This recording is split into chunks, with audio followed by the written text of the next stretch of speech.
नमस्कार, मैं हूं अर्चित और आप देख रहे हैं एक्सेस भारत न्यूज। चलिए रुक करते हैं इस खास खबर की ओर। क्या केरल की राजनीति में महापरिवर्तन होने वाला है? क्या 40 साल पुराना गुजरात फॉर्मूला अब दक्षिण के इस राज्य में इतिहास दोहराएगा?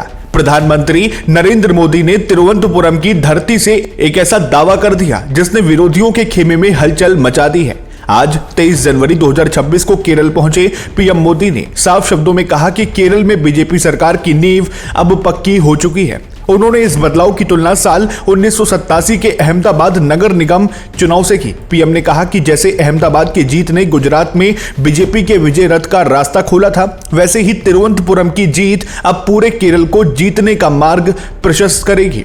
प्रधानमंत्री ने इतिहास के पन्ने पलटते हुए समझाया कि कैसे 1980 के दशक में बीजेपी को गुजरात में बाहरी माना जाता था, लेकिन एक बार जब जनता ने अहमदाबाद में मौका दिया तो बीजेपी ने पीछे मुड़कर नहीं देखा।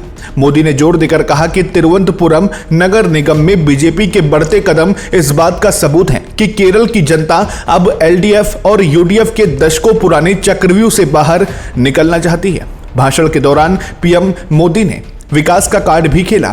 उन्होंने साबू एम जैकब की 2020 पार्टी और एनडीए के बढ़ते गठबंधन का जिक्र करते हुए कहा कि अब केरल के लोग विकास की राजनीति चुन रहे हैं।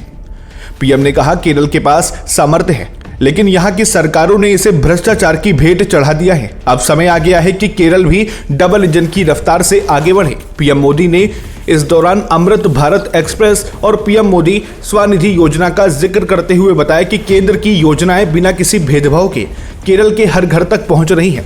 उन्होंने युवाओं और महिलाओं से अपील की कि वह एक नए केरल के निर्माण के लिए बीजेपी के विजन के साथ जुड़े। मोदी की इस ललकार ने 2026 के विधानसभा चुनाव का बिगुल फूंक दिया है। अब सवाल यह है कि क्या केरल वाकई बीजेपी को वो मौका देगा जिसकी उम्मीद पीएम कर रहे हैं?